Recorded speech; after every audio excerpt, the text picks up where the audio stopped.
Hey y'all, it's Sarah and it's another ingredients video. I just covered some of this in a video for the burgers, but I didn't want things to get lost. Not everybody is going to do the burgers, so I thought I'd do this separately so that you'd have another one of the quick click videos for just ingredients. You can see I've got some little pickles here, I've got some tomatoes here, and I wanted to share really quickly how I did those. And it's really not much, super simple. I'm using colored hot glue sticks. You can see I've got red and green. One is a really bright green, but I've got these little skinny ones. I've also shared stuff to do with the thicker, chunkier ones. I like to use all of these up because to me, those make great pillar candles. So I'm going to use the skinny ones today. All you're going to need is something sharp and some kind of flame. I'm going to start with the pickles, and I'm going to be honest with you. These aren't always the easiest to slice into. It's okay. You can see my little pickles are unevenly cut over here, and I almost feel like that turned out even for the better. If you're really good at cutting the slices even, that's super great. If you're not, you're my kind of people, and we can do this together. And you can see, I'm just going to slice through. It's a little uneven. That's okay. I think that's fine for pickles. A lot of times they come out of the jar that way on the slices like this. So I'm just going to do my best. I might get little bits. I'm going to still use those. You could even use those for lime slices maybe. But I'll try to get a couple of them cut down. It's the best I could do at the moment. I did all the other ones. Now my hand's sore. I'm going to do the same thing with this red and try to cut into it, and they're flying everywhere. So keep an eye out for where they go flying when you do this. And honestly, I probably need a new blade, but secondly, you could do this a little easier if you heated your blade some, like have a candle nearby, just kind of run it through. I wouldn't do it too long or it gets soot on it, and then you get it on your pieces. Okay, so I got some terrible slices. We're going to use them. I don't think they're really all that terrible. I think it kind of adds to the realism of things. But with the pickles, I am using this alcohol marker. If I can get it to focus. Focus, friend. It's a number 42 in bronze green. Really, you could probably use whatever green if you wanted more fresh pickles, if you wanted it to look more like cucumber slices.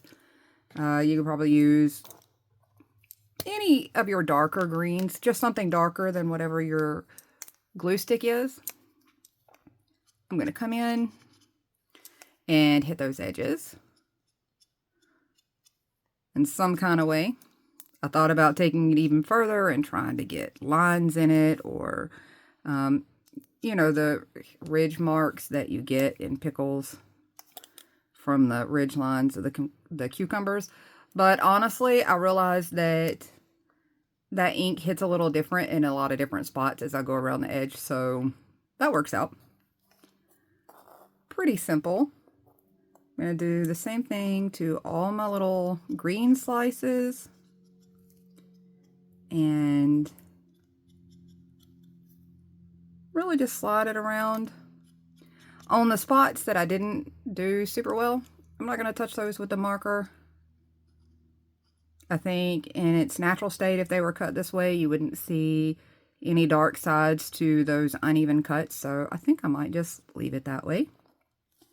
And even this little dude that I didn't cut super well at all, I might as well go ahead and do that one. There we go. That's the hardest part. And you notice I didn't do really anything to my tomato slices. And this would come out a little differently if I used this one, this chunkier one. If you notice, it's a little more translucent. So I would color the edges of this one, but I don't have to with this. They're pretty solid.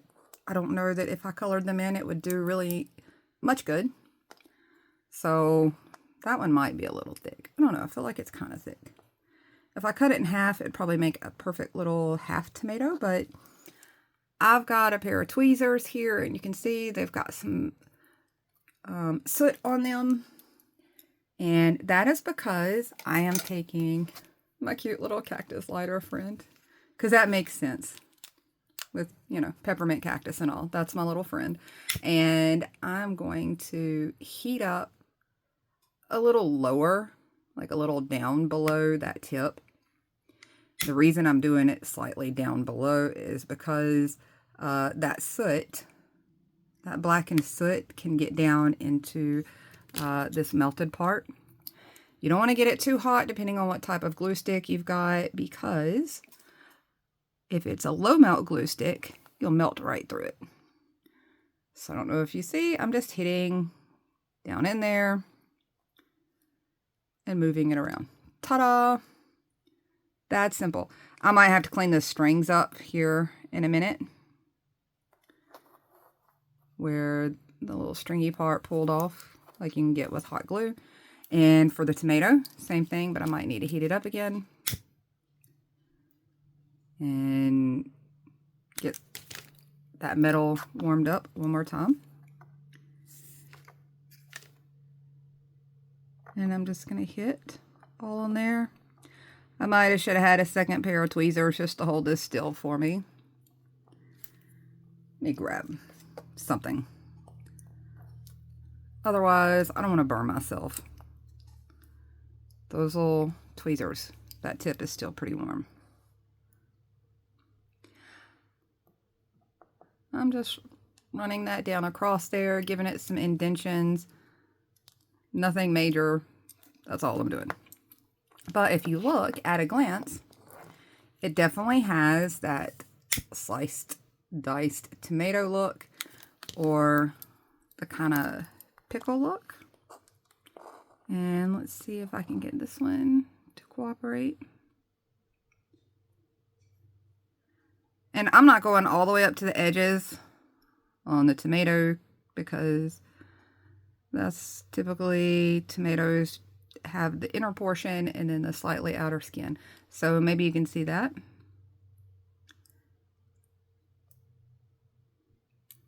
Just letting it melt it down a little bit. Can you guys see that? How cool and simple is that? And at a glance, I mean, unless you got super, super good vision,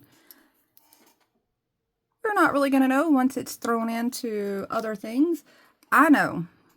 I am very aware. There are ways to do this with clay, guys. I absolutely know there are some amazing clay artists and miniature artists. I am not one of them, but I do like the extra details, and I'm going to do everything I can to find a way to make shortcuts to those details, because I am not a clay artist. I do not know how to do all the layers and all the things, and this is a whole lot closer for me. And it allows me to use up supplies that I've had sitting around for a long time. So hopefully this will give you some ideas for some added ingredients. You can see if I throw those, even those wonky tomato slices, onto a salad of some sort and put the resin over it, you would absolutely not have a clue. Same for my pickles. I think you would pretty much get the idea that that's what they are. If you have any questions, or you want to continue to see more things like this, let me know. I'll keep going. I know they're a little quirky, they're a little strange, that I use all these little items to try to get new items, but it works for me, and maybe it'll help you guys out to take your Miniverse up a notch. That's all I wanted to share. Talk to you soon. Bye, y'all.